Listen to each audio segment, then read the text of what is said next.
Magandang hapon po sa inyong lahat. Ito po si Sas Rogando Sasot, ang inyo pong favorite na tagalista ng Noisy. Maaaring pakishare po muna ang video na ito dahil napakahalaga ang ating tatalakayin ngayong hapon na ito nang makita ninyo ang full extent ng ginagawa nilang pang-aabuso ng kanilang kapangyarihan. So, pakishare na lang po muna. Magandang hapon po sa inyong lahat. Matindi po ang ating tatalakayin ngayon dahil panahon na para tayo ay sama-samang sumigaw ng tama na, sobra na, itigil nyo na yan, tapusin na ang bulok na sistemang ito. Ayan. Pakishare po muna. Maraming salamat sa mga kaka-tune in pa lang. Pakishare po. Mahalaga po itong dapat nating pag-usapan dahil hindi na ito normal, hindi na ito naaayon sa ating saligang batas at higit sa lahat, ito ay malinaw na pagtatakip sa tunay na dapat na ikulong ng House of Representatives. Pakishare po muna ang ating live at sandali lang.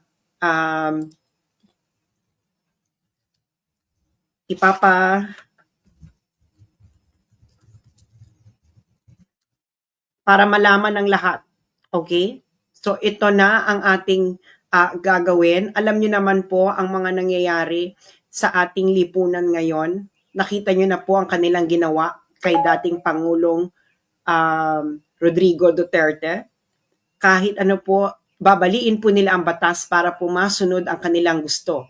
And clearly, that's what they are trying to do right now with the vocal supporters of President Duterte.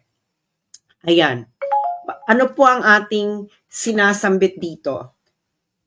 Ito na naman po ang papakita ko lang ang balita at makikita niyo talaga ang sabwatan dito ng media, no? At ng mga hunghang na ito. Okay. So ito ngayon, sunod-sunod silang nagbalita. Ito, News 5. Sabi ng News 5, possible ipasight in contempt at i-detain ng Tri-Committee ng House of Representatives si Trixie Cruz Angeles, ang dating kalihim ng Presidential Communication Office, at 10 vloggers dahil sa patuloy na hindi pagsipot sa mga pagdinig ukol sa fake news at disinformation. So, isa po ako ditong pinangalanan. So Crisette is there, Lorraine, Jeffrey Celis, Joey Cruz, Ethel Pineda, Mark Lopez, Richard Mata, Aaron Peña, Mary Jane Kiambao, and of course, ako. And Representative Dan Fernandez said, this information is a national security issue. It erodes public trust, destabilizes institutions, and manipulates democratic discourse. That's what House of Representative Dan Fernandez say, that this information is a national security issue. Keep that in mind, that this information is a national security issue. Okay, and then, nagbalita din ng PTV4. Okay? PTV4. At ito naman ang kanilang sinabi. Okay. Right. So, sabi ng PTV4, our government press-controlled media, the House Tri-Committee announced today, March 19, that it will hold its third public hearing on Friday, March 21, to address the growing threat of online disinformation and fake news. A total of 11 social media personalities, vloggers, including former Communications Secretary Trixie Cruz Angeles, face possible contempt and detention if they continue to ignore the probe. Okay. So, isa ako sa mga na-invite dito, paulit-ulit. Okay? Paulit-ulit. And I'm gonna show you the communications I had with them since the first time that they invited us in February. Gonna show you. Okay. Um, I hope that you could see this. No, this is our communication. Okay. As you can see, we've been communicating since February 4. Since February 4, February 4, February 11, February 18, February 19, February 20, and then today. Today, I receive this. Um, so they're telling me that now I am going, they sent me a subpoena. They emailed me a subpoena. Okay. Emailed me. They emailed me a subpoena to appear before the TRICOM and testify. And then in the letter, they told me that I have to be, um, I have to appear in person. Okay. I have to appear in person. And then now I am a witness. Okay. This is our communication when this started. Okay. I actually emailed them because I saw my name in Inquirer. Okay, so I emailed Mr. Dan Fernandez, who said na this information is a national security issue. So who is actually disinforming anyone? So when I saw my name in Inquirer, because I am not living in the Philippines, okay? I saw my name in Inquirer. So I emailed him, and then I told Honorable Dan Fernandez, February 4, diba? He's the House Committee Chair on Public Order and Safety, that I am living in China. I'm studying here. I'm doing my PhD. Okay. So, and then I reported a crime, a possible crime, because the House Committee of Dan Fernandez is mandated to deal with all matters directly and principally relating to the suppression of criminality. Okay. So I informed him about a court decision in the United States establishing as a material fact that the House Speaker received a bribery from Okada during his first few months as House Speaker in 2022. Tingnan yan? Have you seen it? I even gave the link of the decision of the court in the United States. I even gave them a PDF file. So February 4. Okay. And then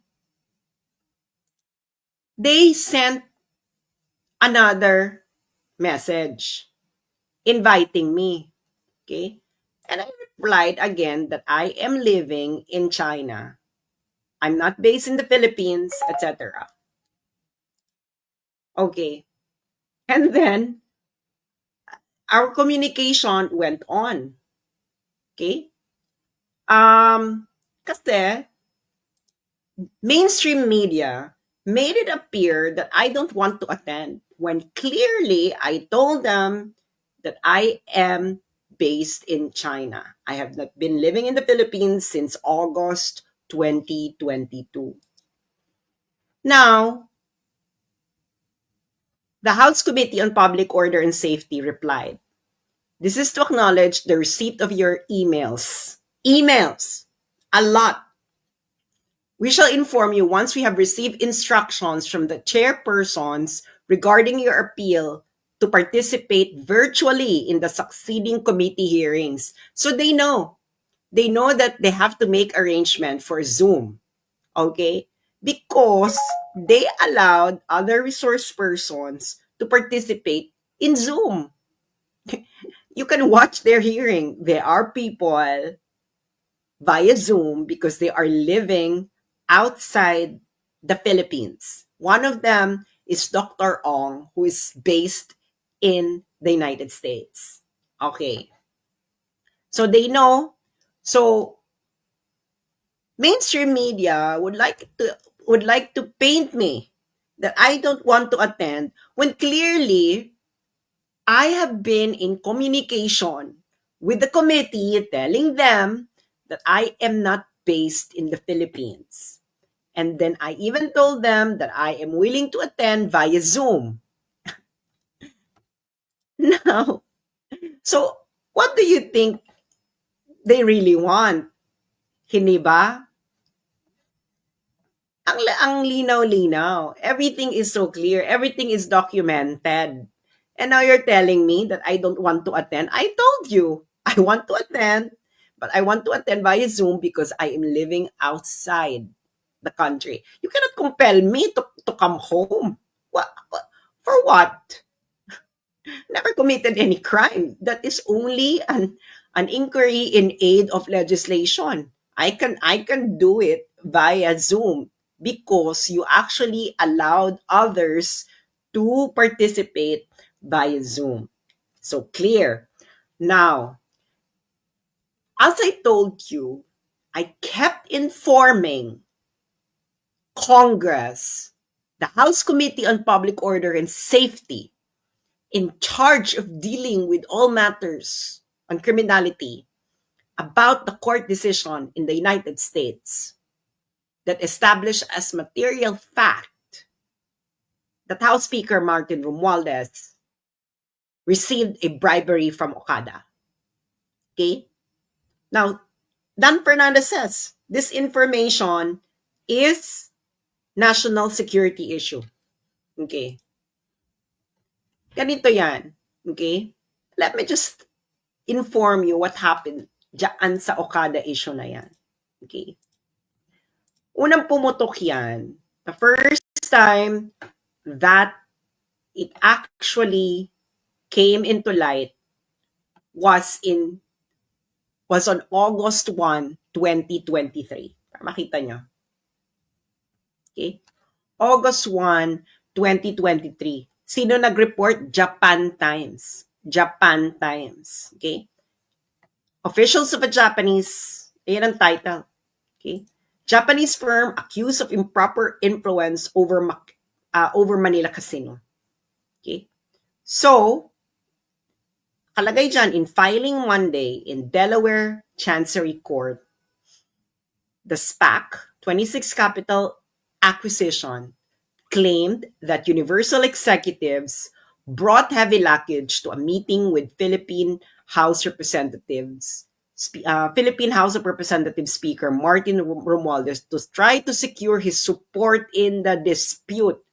They have been trying to take back control of the 40-hectare Okada Manila Resort and Casino, valued at $2.6 billion US dollars.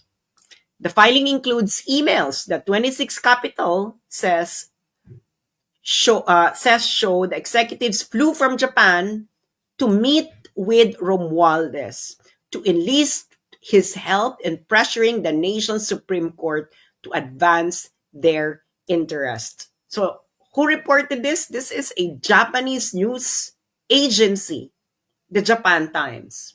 Now, House Speaker Romualdez denied this. Okay? Ganito. I'm gonna show you, no? Denied this. Actually reported by ABS-CBN. Okay? So, Another news, Philippine House Speaker Martin Romualdez denying allegations was so he denied it. So, PH Speaker Martin Romualdez denies receiving bribe in the Okada Manila SPAC deal. He denied actually meeting the Japanese executives. That's what he said. So this was, kailan ba ito binalita ng ABS-CBN? Binalita ito ng ABS-CBN ng another news, Philippine House Speaker Martin October Romualdez 6, denying October 6, 2023. October 6, 2023. You can just look how mainstream media is conniving with corruption in the Philippines. That's why they cannot be trusted anymore. October, October 6, 2023. Yun ang binalita nila. But they didn't know, okay? What they didn't know at that time was may decision na ng September 7, 2023. Let me show you. So this is directly from the Court of Chancery of the State of Delaware. Okay? This is the court decision itself from the Court of Chancery in Delaware. Yeah. So that is the case number CA number 2023-0128 JTL. Okay. So September 7, 2023. So this is the Judge B.C. Laster. Okay. So October, ABS-CBN reported just the denial of Martin Romualdez, but they didn't report the decision itself. So, what is this case about? Ano ba? Tungkol saan ba itong kasong to? This is actually a deal, okay, between 26 Capital Acquisition, 26 Capital Holdings, which is a US company, kaya ito sa US dininig, and Tiger Resort Asia Leisure Entertainment. So these are this belongs to the parent company of Okada. So yung 26 Capital, meron dapat silang deal with Tiger Resort. Yun yung SPAC. So parang i-enlist ata sa stock exchange sa US yung Okada. Now, na-cancel because of the legal issue in the Philippines. Now, 26 Capital is pressuring Tiger Resort to push through the deal. Now, 26 Capital accused Okada of bribing Martin Romualdez because they saw with a series of emails, etc., the machinations of bribery. Now, isa yon sa i-establish na material fact kasi that is a breach of contract, no?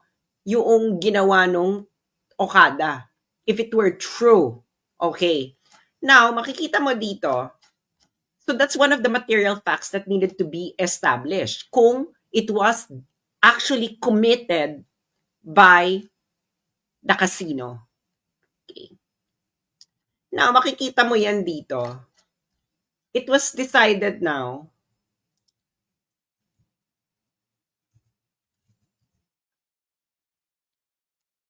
na material fact siya. Andito siya, Part N, the dodgy bargain. Okay? So, as you can see, it was established as a material fact. Okay? This is actually the key finding. And these are all based on documents, witnesses. This is a proper trial. Huh? So ngayon, kita mo, Martin Romualdez denied that this happened, that he didn't meet this Japanese. But in the trial, in the US court, on July 27, 2022, Universal Executive Sato Nobuki traveled from Japan to the Philippines. Another Universal Executive, Hajime Tokuda, scheduled a meeting with Romualdez for the next day. The meeting lasted 90 minutes. This is a court decision, To accommodate the meeting, Romualdez returned from inspecting an earthquake disaster in Luzon. So itong yung mga documents, those are actual documents that the court examined, that the judge examined. The Universal Executives gave Romualdez the letters from 26 Capital and Zama to show that it will be a huge problem if the ruling by the Supreme Court was prolonged any longer. Then they told Romualdez that they wanted to ask a favor of an early resolution. Romualdez then and there made ex parte calls and sent a text to several members of the Philippine Supreme Court, including its chairman. Okay? The Universal executives understood that there were 3 judges involved, with 1 judge on the other side and 2 judges on our side. The Universal executives reported to their colleagues that the pressure by number 2 must be working. Number 2 is what they call Romualdez. Okay? Now, this is what the court found. No one addressed the legality of this type of arrangement in the Philippines. It nevertheless appears that Lazaro and Lorenzana are friends of Martin Romualdez, brokered a dodgy bargain in which they offered to have Romualdez intervene in return for increased control over Casino Corporation's board, compensation of 35,000 per month, employment agreements for the local executives like Yip and Van der Sande, and an item for Romualdez. Okay? Now, the witnesses of Universal is the parent company of Okada, okay, tried to escape the issue of bribery. Okay? They gave the following excuses. Okay? The Okada. So they were there. No? The witnesses of Universal, the parent company of Okada, were there in the courts. So when the judge asked them what it was, they claimed that the heavy luggage referred to original documents from the lawsuits against Okada in Hong Kong and in Hong Kong that had to be transported by hand because they didn't have a printer anymore in the Philippines.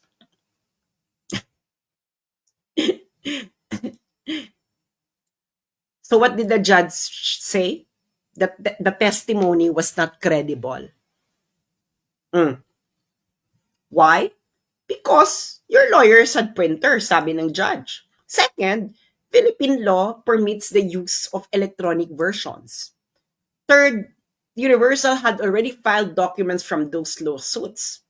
And fourth, why would Universal executives would be tasked with carrying documents when a courier would do? And fifth, the internal emails referred to an item, which is an odd word to use for documents. And sixth, the internal emails spoke in code, referring not only to the item and heavy luggage, but also to Martin and number 2. Discussions about court filings do not require the type of subterfuge. Ibig sabihin niyang ganyang codes.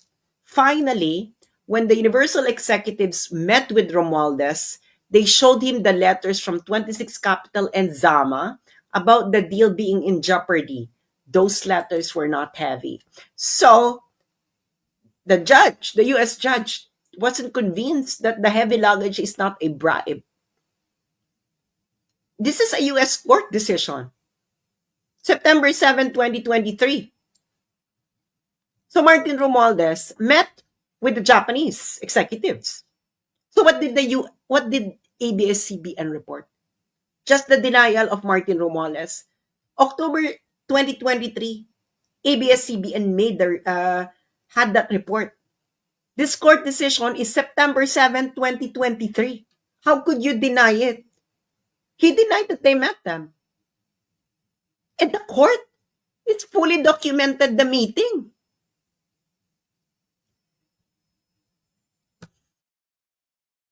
So who is now doing this information? Dan Fernandez, you said this information is a national security issue. So didn't the House Speaker disinform the public about this? Didn't ABS-CBN disinform the public about this? Didn't you guys compromising the national security of the Philippines because you don't want to address the bribery issue of the leadership of the House of Representatives? So let me discuss why they really want me. Okay? Remember, they sent me a subpoena February 2025. In January, the BICAM report issue exploded. Remember that? Okay.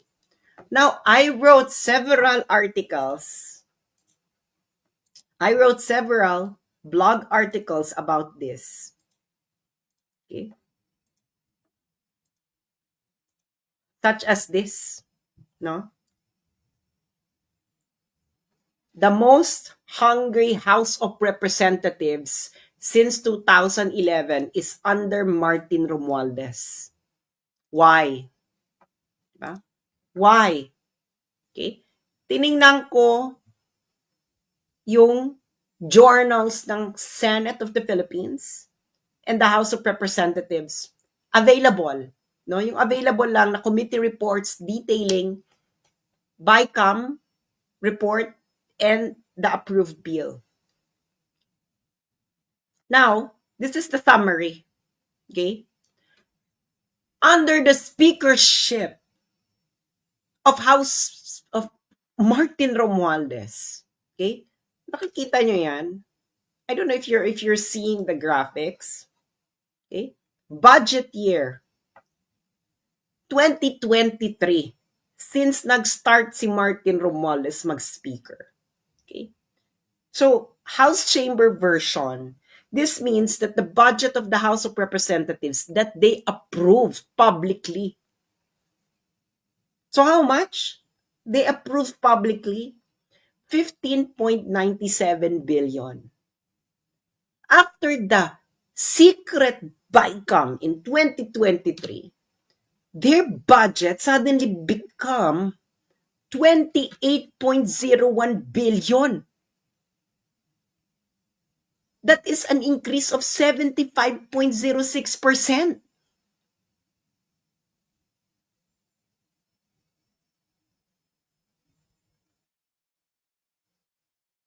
Now, in 2024, their publicly approved budget is 16.17 billion. After the secret BICAM, it became 28.69 billion, which is 77.21% increase. 2025, their publicly approved budget for this year is 16.34 billion. After the BICAM, it became 33.67 billion, which is 105.93% increase. I actually compared this to other House of Representatives, no? Yung available lang nakita ko yung mga 2011 under Feliciano Belmonte. After the BICAM, it only increased by 13%. 2013, under Feliciano Belmonte, it only increased by 8.53%. Under Pantaleon Alvarez, good job Pantaleon Alvarez, it didn't increase after the BICAM. Under Gloria Arroyo, it only increased by 0.08%. Under the first speakership of Lord Alan Velasco, it only increased by 12.86%. Under his second speakership, it didn't increase anymore. But look at the jump during Martin Romualdez. After the BICAM.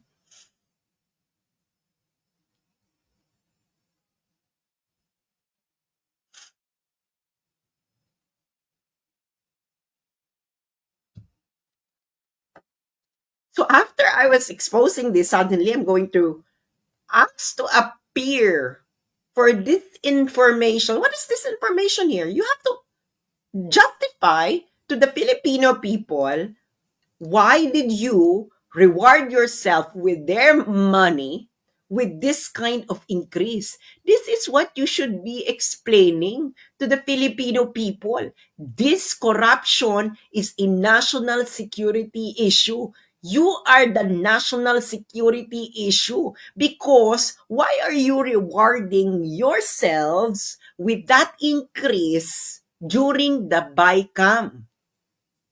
What did you do to merit that increase during the BICAM? And during your public deliberation, this is what you approved. 15.97 billion in 2023, and after BICAM, it become 28.01 billion. Oh, this is a clear theft.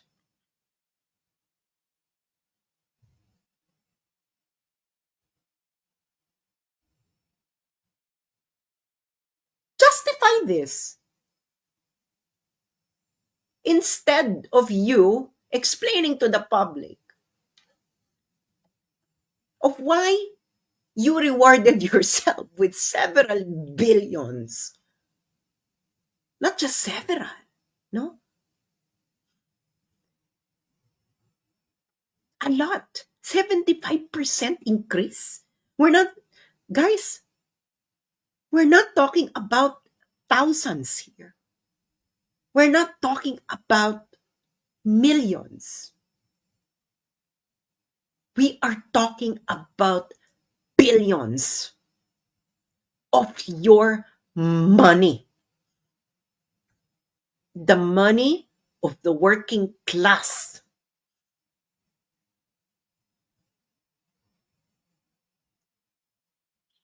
So after I made these exposures, they would like me to appear in the House of Representatives under the guise of in aid of legislation.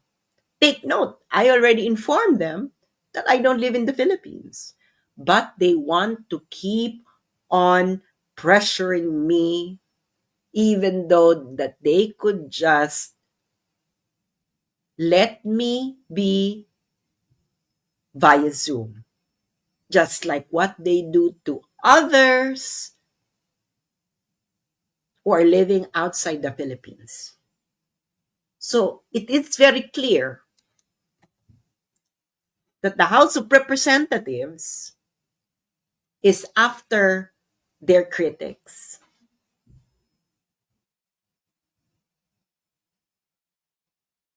Let me just say this to the House of Representatives. You have lost any moral ascendancy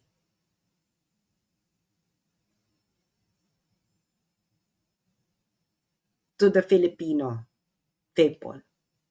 You have no justification to continue exercising power over the sovereign people of the Philippines because of what you did to their money.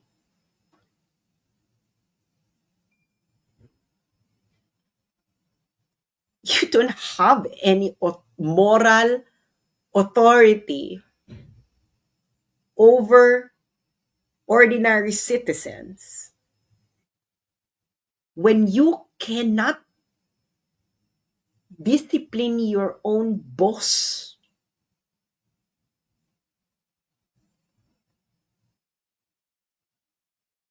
If you are not speaking against the bribery issue of Martin Romualdez, you are tolerating it, or much worse, you might be an accomplice.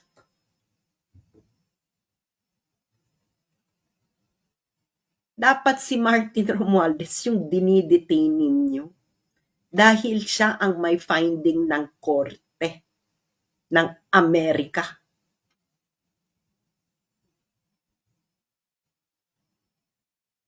And you should be ashamed of yourselves, of what you did to the money of the Filipino people. That is what we should be talking about, because this is a clear national security issue, because this involves the hard-earned taxes of the Filipino people na walang pakundangan ninyong ina-award ninyo sa inyong mga sarili during BICAM.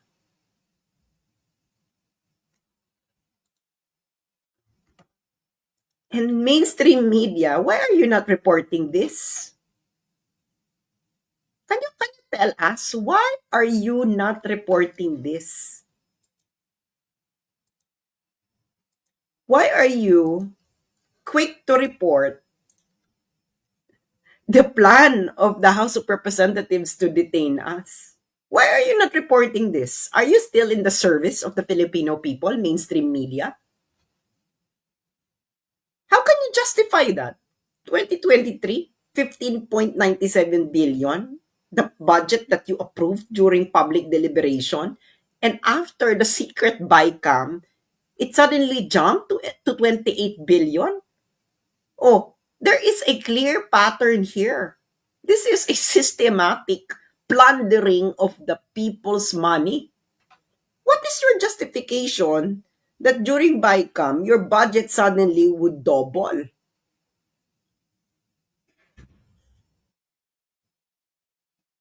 Hindi ba? So, if you want me to attend, let me attend via Zoom, just like what you did to others. Do not spread this false information that I don't want to attend.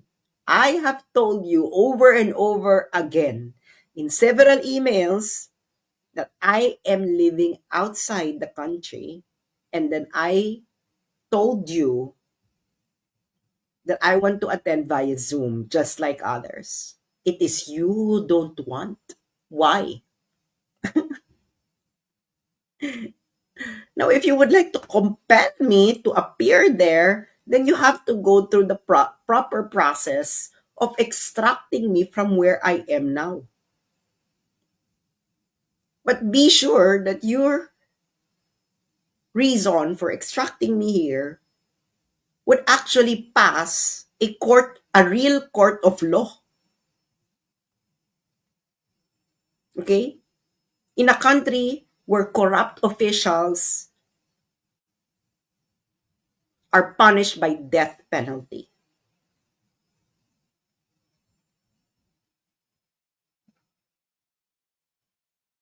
So, the Vice President Inday Sara Duterte is correct. God save the Philippines. And I hope that there would still be Philippines. That's why, the system is broken. It can no longer be repaired. It has to be replaced.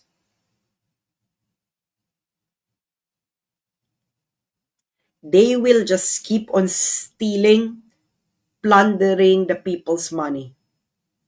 We're now in the vicinity of billions. Like 10 billion, 20 billion. If this system don't gets abolished,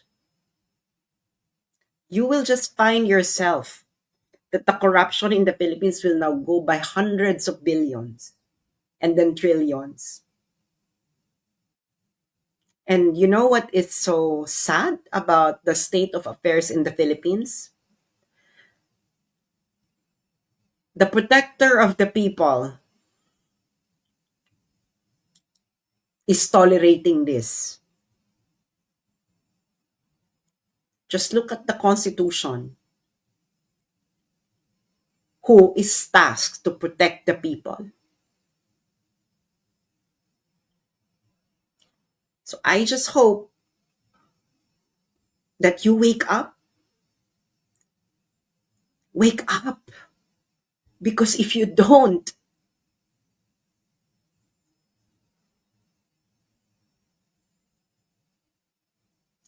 wake up, you're going to pass to a Philippines to the next generation that is utterly broken. So wake up, because your children, their children, will inherit a totally corrupt to the core Philippines if you don't wake up. Wake up. Because if you don't wake up, the system will just continue to be like this over and over again. They will not repair this on their own. Kita nyo na? Their critics who are raising this issue, they are now politically persecuting, and that is how they want to cover up their wrongdoings. The corruption in the Philippines is the national security issue. It is the national security issue, the most pressing one the Philippines has.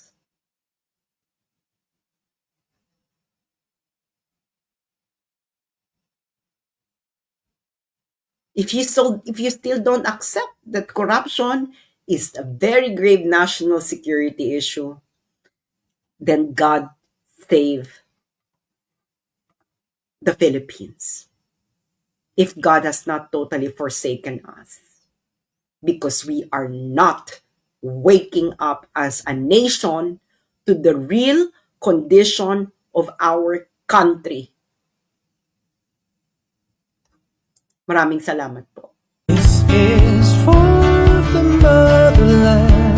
I am for the motherland, and always be for the motherland. Though I may be away, but my heart finds a way for the motherland. I am for the motherland, and always be for